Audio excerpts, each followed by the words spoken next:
अस्सलाम वालेकुम। अब आगे मूव करते हैं। आज का टॉपिक है बेसिक कॉन्सेप्ट्स। केमिस्ट्री में जो 9th के बच्चों को बेसिक कॉन्सेप्ट्स बताया जाता है, अगर ये आपके कॉन्सेप्ट्स यहाँ से स्ट्रॉन्ग हो गए और यही कॉन्सेप्ट्स हैं तो पूरी किताब में चलना है, और यहाँ समझ आ गए तो ठीक है, नहीं तो फिर पूरे साल बच्चे कहते हैं कि हमें कुछ समझ नहीं। सबसे पहले मैटर क्या है। मैटर कोई भी चीज़ है। ये मैटर की डेफिनेशन आपने केमिस्ट्री में भी सेम है, फिजिक्स में भी सेम है, जहाँ कहीं भी पढ़ेंगे। Anything which has mass and occupies space। कोई भी ऐसी चीज़ जो वजन रखती है और जगह घेरती है। जगह चाहे वो जितनी मर्जी थोड़ी घेरे, लेकिन वो जगह घेरनी चाहिए, वो मैटर है। अब आप कहेंगे हर चीज़ मैटर में आ जाती है, नहीं। स्पेस मैटर नहीं है। स्पेस में अगर जाए वहाँ पे कोई पार्टिकल नहीं है, कुछ नहीं है, वो सिर्फ खला है। उसके अलावा एक सुई तक मैटर में आ रही है। सुई तो बहुत दूर की बात है, एक एटम भी मैटर ही है। ओके, अब अभी तक शायद मैंने एटम बताया नहीं है। तो दुनिया में मतलब जितनी भी चीज़ें वो मैटर में आती है। मैटर की कहते हैं कि 3 ज़्यादा कॉमन स्टेट है, वैसे चौथी भी होती है प्लाज्मा। वो फिजिक्स वाले कंसिडर करते हैं, केमिस्ट्री वाले सिर्फ 3 ही ज़्यादातर पढ़ते हैं। केमिस्ट्री में भी है चौथी स्टेट, एफएससी में ही है वो भी। तो ज़्यादा तो 3 कॉमन स्टेट है, वो है सॉलिड, लिक्विड और गैस। वैसे आजकल लिक्विड के दरमियान में भी वो लिक्विड क्रिस्टल्स आने लगे हैं, कोई नहीं, लेकिन मेजर ये सिंपल स्टेट ऑफ मैटर है। इससे सिंपल स्टेट नहीं है मैटर की। ये मोस्ट कॉमन है, मतलब हमारे इर्द गिर्द ज़्यादातर ये है, मोस्ट कॉमन अराउंड एस। और ये मोस्ट अबंडेंट ऑन अर्थ। हमारी ज़मीन पे सबसे ज़्यादा लिक्विड है in the form of water. हम तकरीबन 70% 70 to 71% हमारे पास वाटर है ज़मीन। तो मोस्ट अबंडेंट स्टेट लिक्विड है। तो तीनों स्टेट्स की अपनी अपनी अहमियत है। सॉलिड क्या होती है? सख्त माया, सख्त, जिसकी अपनी शेप हो और वॉल्यूम हो, डेफिनेट हो, मतलब कोई उसकी बता सकें आप शक्ल किस तरह की है और वो कितनी जगह घेर रही है एक वक्त में, आप ये भी बता सकें, वो सॉलिड है। लिक्विड वो चीज़ है डेफिनेट शेप नहीं है, नो डेफिनेट शेप, लेकिन वॉल्यूम है उसका। आप लिक्विड एक चीज़ में ट्रांसफ़र करें, पानी को गिलास में लें, उसकी शेप में आ जाएगा, लेकिन वॉल्यूम, अगर वो जग जितना है, एक जग जितना लिक्विड आप एक गिलास में नहीं भर सकते अगर उस गिलास का वॉल्यूम उसके बराबर नहीं है, इसलिए इसका वॉल्यूम डेफिनेट होता है। ये मेजर डिफरेंस कह रहे हैं, वैसे तो बहुत सारे डिफरेंसेस हैं इनमें। गैस का है ना डेफिनेट शेप है, ना ही वॉल्यूम है। वॉल्यूम भी इसका डेफिनेट नहीं है, बहुत ज़्यादा वॉल्यूम में गैस फैली हुई है, तो उसको आप छोटी जगह में बंद कर सकते हैं प्रेशर अप्लाई करके। ये तो वो अब लॉज आ जाते हैं, गैस लॉज, उसकी तरफ नहीं जाते। अब कुछ डेफिनेशंस में आते हैं मैटर के बाद सब्सटेंस की डेफिनेशन। सब्सटेंस बहुत ज़्यादा यूज़ होता है टर्म। सब्सटेंस का मतलब होता है pure form of matter. Matter अपनी असल हालत में, pure matter, matter in pure form या प्योर फॉर्म ऑफ मैटर, मतलब मैटर अपनी असल शक्ल में, उसके साथ किसी दूसरी चीज़ की मिलावट ना हो, वो सब्सटेंस है, कोई भी चीज़। अब सब्सटेंस इसकी भी आगे केमिस्ट्री में असल में सब्सटेंस 4 तरह के होते हैं। एलिमेंट होते हैं, मॉलिक्यूल होते हैं, मॉलिक्यूलर कंपाउंड होते हैं, आयोनिक कंपाउंड होते हैं और आयोनिक स्पीशी होते हैं। अभी आपने इन चीज़ों के बारे में नहीं पढ़ा, अभी एलिमेंट के बारे में पढ़ना है ना। एलिमेंट क्या होता है? सब्सटेंस, वो सब्सटेंस जो made up of same types of atom, same type of atom, जो सेम टाइप ऑफ एटम से बना हो, उस सब्सटेंस को एलिमेंट कहते हैं। मतलब 118 एलिमेंट है पीरियोडिक टेबल में, 118 एलिमेंट है पीरियोडिक टेबल में। मॉलिक्यूलर कंपाउंड, इन सब के बारे में बाद में जिक्र करेंगे जब हम ये चीज़ें पढ़ लेंगे, लेकिन वैसे ही वो सब्सटेंस लिखा एक ही दम से मेरे ज़हन में लिख दिया मैंने। एलिमेंट जो है, अब वो क्या होता है, एटम। एलिमेंट से पहले हम एटम पढ़ते हैं। एटम क्या चीज़ है? एटम स्मॉलेस्ट पार्टिकल है मैटर का, कंसीडर किया जाता था ऐसा, लेकिन अब ऐसा नहीं है, इससे भी छोटे पार्टिकल हैं, लेकिन आज भी इसकी डेफिनेशन ऐसे ही कहती है, स्मॉलेस्ट पार्टिकल ऑफ मैटर या सब्सटेंस का स्मॉलेस्ट पार्टिकल है।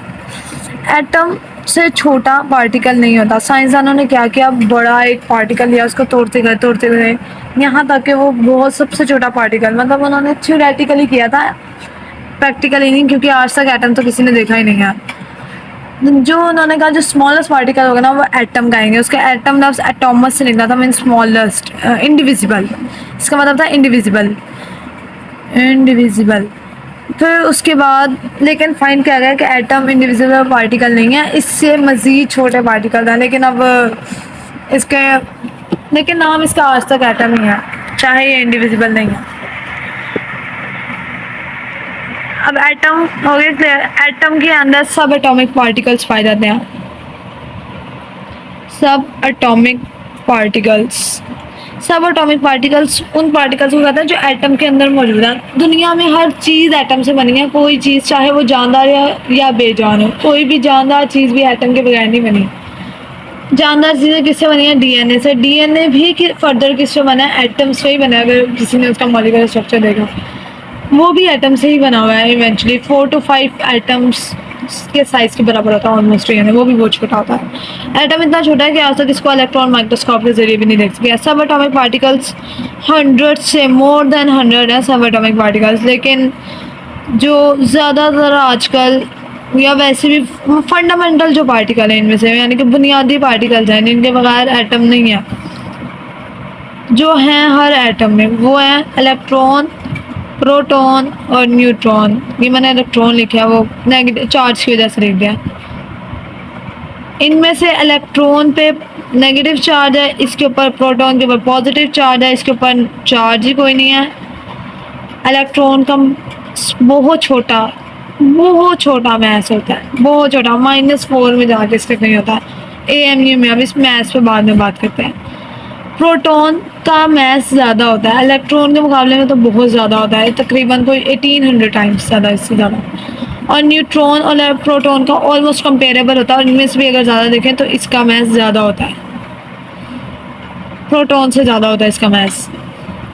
ये थे फंडामेंटल पार्टिकल। इनमें से भी न्यूट्रॉन फंडामेंटल कह सकते हैं, इतना नहीं है, क्योंकि एक वाहिद एलिमेंट एक दुनिया में ऐसा भी पाया जाता है कि जिसमें न्यूट्रॉन नहीं है, वह हीलियम का एक हाइड्रोजन का आइसोटॉप प्रोटियम है। अब आप लोग 9th के बच्चों के लिए इलेक्ट्रॉन, प्रोटॉन, न्यूट्रॉन तीनों फंडामेंटल पार्टिकल हैं, यहाँ तक कि फर्स्ट ईयर के बच्चों के लिए। इस पर अब ज़्यादा एटम ये होता है, सब एटॉमिक पार्टिकल्स इनको कहते हैं। अब atomic math, atomic number in चीज़ों से निकलता है। अब जाते हैं हम मज़ीद जो आगे डेफिनेशन लिखी हुई थी। सब्सटेंस मैटर को उन्होंने 2 चीज़ों में डिवाइड किया था, मैटर की फर्दर डिवीजन करनी थी। अभी हमने वो सब्सटेंस की मैटर की डिवीजन में था, सबसे पहले डिवीजन थी substance pure form. Matter pure form में हो, किसी और चीज़ के साथ ना मिला हुआ। मिक्सचर जाहिर बात है इसके बिल्कुल ऑपोजिट मिक्सचर ही होगा फिर, कि मैटर प्योर फॉर्म में ना हो, वो आपस में इम्प्योर फॉर्म ऑफ मैटर, मतलब किसी चीज़ के साथ मिला हुआ, नाम से जाहिर है कि मिक्स हुआ हुआ है किसी चीज़ के साथ। अब मैं मिक्सचर सब्सटेंस के आगे मैंने 4 टाइप्स बता दिए, वैसे मुझे बताने अभी नहीं बताते है, मैं बता दिया, इसके बाद में डिस्कस कर लेंगे। मिक्सचर काफ़ी इजी है। मिक्सचर मतलब आप मट्टी और रेत अलग अलग होता है, बचपन में मैं भी एक ही समझती, लेकिन अलग अलग होता है। मट्टी और रेत को मिला दें तो वो एक मिक्सचर बन जाता है, या ऐसे फिजिकली किसी भी 2 चीज़ों को मिला दें वो मिक्सचर होता है। मिक्सचर के आगे फर्दर 2 टाइप्स हैं, होमोजेनस मिक्सचर और हेट्रोजेनस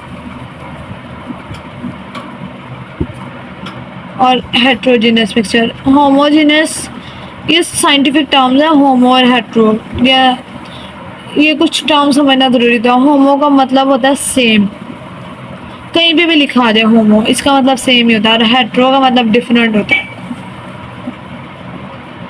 अब होमोजीनस मतलब मिक्सचर हम बनाएंगे तो वो सारा एक जैसा लगेगा, मिक्सचर अच्छी तरह मिक्स हो जाएंगे कंपोनेंट्स। आप 2 कंपोनेंट्स को अलग नहीं कर सकते, ये नहीं बता सकते कि यहाँ ये चीज़ है यहाँ। और हेट्रोजेनस मिक्सचर है कि 2 कंपोनेंट मिक्स ज़रूर हो गया, लेकिन आप फिर भी बता सकते हैं कि यहाँ पे ये चीज़ है यहाँ, जैसा ऑयल और वाटर। ऑयल को पानी में डाल के देखें, ऑयल अलग से तैरेगा, पानी अलग। आप बता सकते हैं कि ये ऑयल है, ये पानी है, लेकिन होमोजीनियस मिक्सचर, अल्कोहल और पानी को मिक्स करके देखें, आप अलहदा नहीं कर सकते कि ये पानी है, ये अल्कोहल है। वो फिजिक वो है, वो मिक्सचर ही, वो होमोजीनियस मिक्सचर है। ओके, ये मिक्सचर की टाइप्स हैं। इसके अलावा यहाँ पे कुछ एक दो टर्म्स और लिखे हैं, फिजिकल और केमिकल प्रॉपर्टीज़, ये भी मैं एक्सप्लेन कर देती हूँ। फिजिकल प्रॉपर्टीज़ और केमिकल प्रॉपर्टीज़। फिजिकल प्रॉपर्टीज़ वो प्रॉपर्टीज़ हैं जिसका ताल्लुक फिजिकल स्टेट से होता है, यानी कि वो बज़ाहिर नज़र आते हैं, फिजिकल स्टेट से ताल्लुक है।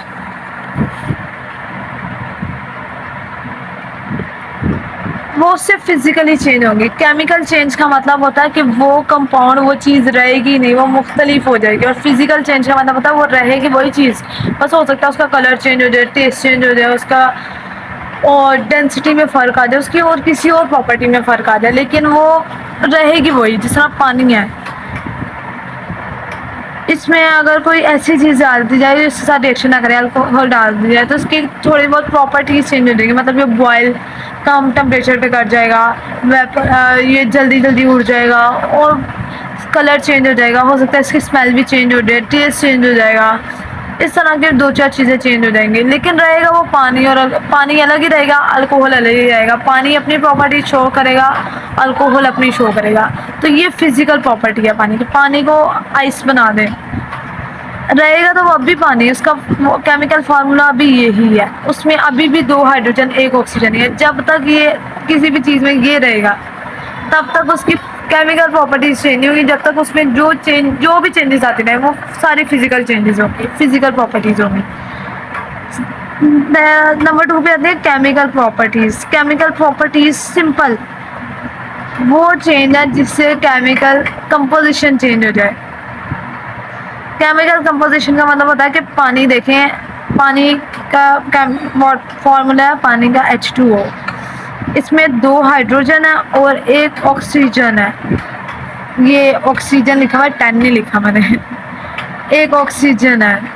अगर इसमें किसी तरीके से ऐसा हो जाए कि हाइड्रोजन 2 हो जाए, ऑक्सीजन 2 हो जाए, केमिकल कंपोजिशन चेंज हो जाए, मॉलिक्यूल्स ना फर्क पड़े, मतलब 2 पानी के मॉलिक्यूल या 10 मॉलिक्यूल आ जाए, ये इससे फर्क नहीं पड़ता है इस नंबर से। मतलब ये इसका मतलब है ये 10 मॉलिक्यूल है, ये नंबर ऑफ मॉलिक्यूल शो करता है। ये चेंज होने से, अब ये वाटर नहीं रहा, इसको पानी नहीं कहते। ये तो एक बड़ा अच्छा ऑक्सीडाइजिंग एजेंट है। ये हाइड्रोजन पर ऑक्साइड है, इसको ये हाइड्रोजन पर ऑक्साइड है, अब इसको पानी नहीं कहेंगे, ये वाटर नहीं रहा फर्दर। इसके चेंज होने से देखिए ये चेंज हो गया, क्योंकि ये केमिकल फार्मूला ये होता है, ये पीछे न्यूमेरिकल ये वाला शो नहीं करता, ये नंबर ऑफ मॉलिक्यूल शो करता है। ये बच्चे इधर भी कंफ्यूज हो जाते हैं, ये नंबर ऑफ मॉलिक्यूल शो करता है। Number of molecule physical change है, केमिकल नहीं है। केमिकल चेंज इधर आएगा, इधर अगर हाइड्रोजन की तादाद चेंज हो जाए फिर भी केमिकल चेंज है, किसी और चीज़ की तादाद चेंज हो जाए, वो सारे केमिकल चेंजेस होते हैं। हाइड्रोजन और ऑक्सीजन जब मिलते हैं, प्लैटिनम की मौजूदगी में टेम्परेचर भी काफ़ी ज़्यादा होता है, तो पानी बनता है। बैलेंस कर लेते हैं क्वेश्चन को, ठीक है। मैं देखें यहाँ से हाइड्रोजन की कैरेक्टरिस्टिक्स बिल्कुल डिफरेंट होती है, इसको निकाल के देते हैं। हाइड्रोजन बहुत कम अमाउंट में हमारे वहाँ मौजूद है और इतना फ़ायदेमंद नहीं है हमारे लिए। ऑक्सीजन हम एनी टाइम सांस के ज़रिए अंदर लेके जा रहे हैं, लेकिन पानी में इंसान डूब के मर जाता है ऑक्सीजन की कमी की वजह से। इससे जाहिर होता है कि ये तो प्रॉपर्टीज़ ही बिल्कुल डिफरेंट है, मतलब एक बिल्कुल नई चीज़ बन गई है। पानी को हम पी सकते हैं, उसको इनहेल नहीं कर सकते, लेकिन ऑक्सीजन को इनहेल कर सकते हैं, उसको हम पी नहीं सकते। हो सकता है लिक्विड ऑक्सीजन हमारे लिए ख़तरनाक भी हो जाए।